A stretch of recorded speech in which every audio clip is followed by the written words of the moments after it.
The world headquarters of common sense. Talk Radio. So we already knew that Justin Trudeau, a man who considers himself to be a sort of paragon of Western democracy and freedom, he can't take criticism, and he doesn't seem to accept the concept of peaceful demonstration. So the Freedom Convoy has descended on the capital over there, and the first thing he tried to do was freeze all their bank accounts, and even freeze the bank accounts of people who donated to the Freedom Convoy. He didn't even have to be on it for him to want to block your money.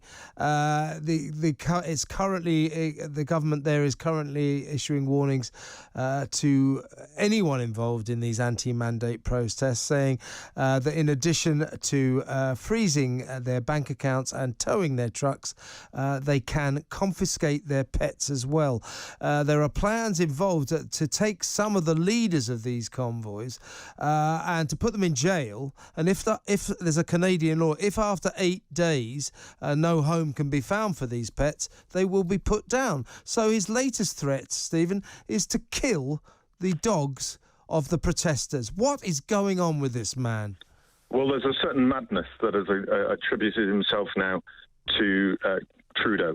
We talk about the madness of King George and the madness of leaders when they've had too much power for too long. It is very clear to everybody now, those in Parliament, those of the people of Canada, and those outside the world, that he has completely lost it over this, the protests, as they call them, but I call them the freedom fighters of the truckers, who decided to protest about having an injection placed into their arm forcibly, or they would lose their jobs. And that's what it's about. It's about free democracy. It's about to express your own opinions and views to your political leaders, and they all drove to Ottawa to do so. But what you have seen over the last few days, last night, he arrested Chris Barber, the so-called protagonist and organiser of the truckers' convoy. That was very clearly done, visibly, with the police. 4 days ago, he put in SWAT teams and the army, obviously trying to mirror Macron's approach to dealing with people who are freedom protesters, and he put them on the bridges between America and Canada, which have had other protests. He's then initiated, for the first time since the Second World War, actually something done by his father when his father was Prime Minister, a wartime legislation, as though they're in a state of war. And then 2 days ago, he insulted a Jewish Conservative MP, Melissa Lantsman, when he said she stood with people with swastikas. This man has completely lost it, doesn't know how to govern anymore, and can only govern by insults, brutality, and force. And you're right. I think he's fallen victim to the syndrome.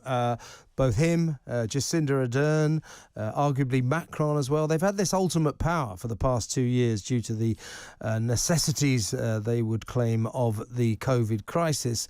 And it seems that they just don't want to let it go. I mean, the reason the Freedom Convoy is asking for their freedom back and saying no more mandates, no more restrictions, no more rules, regulations and diktats is because we're talking about Omicron now. Omicron will give you the sniffles for a couple of days. It is not a particularly strong variant. So what is this all about? It just seems to me to be a leader, a left-wing leader, who's been drunk with power, and like all left-wing leaders, he doesn't think that anybody should protest about the state. And I think he's going insane. I think it was visible in the parliamentary speeches. Dane Lloyd, who is another Conservative MP, was so incensed when he said that you all stood with people with swastikas. He made this impassioned speech which said, my grandfather fought in the Second World War and flew 60 bombing missions. My great-uncle is buried or in the Channel fighting against the Nazis. And you accuse us of standing next to Nazis and those with the swastikas.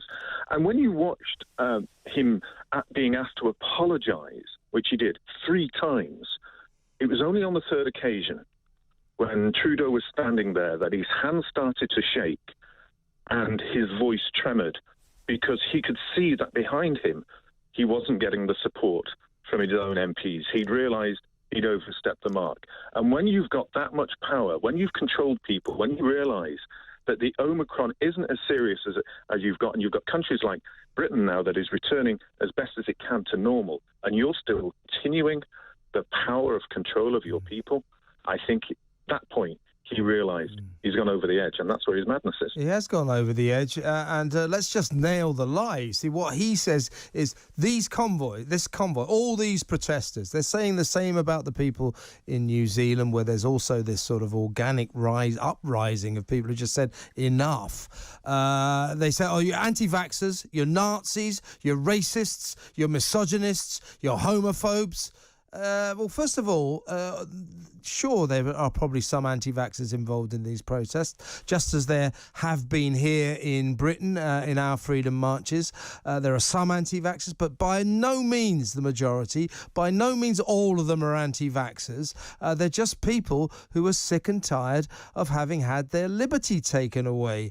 And to then start calling them, to somehow equate the demand or the request for our freedom back with Nazism, misogyny, homophobia, right-wing extremism, it's just insane and unjustified. Well, it's not only unjustified, but the visible evidence. They were actually antagonising people to try and get violence. Last night, we reviewed documentation from the Canadian security services that actually said that there wasn't likely to be any violence there except from small groups. And they kept reiterating these small groups are likely to do a January 6th on Canada. And when it didn't happen, they've been completely upset and shocked by it. So first of all, they got the Ottawa Prime Minister or Mayor to actually issue a statement saying that we're bringing out the police to remove the people from the bridges. And then you had the visible evidence of the people who were campaigning for freedom doing so peaceably.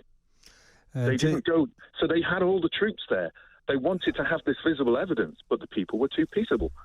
All I hope, Stephen, is that next time Canada have a general election, they think long and hard about this Tin Pot tyrant who's running the country right now. He needs to go. Good talk. Hot talk. Bold talk. Talk radio. Listen on your smart speaker. Watch it live on your smart TV. The world headquarters of common sense. Talk Radio.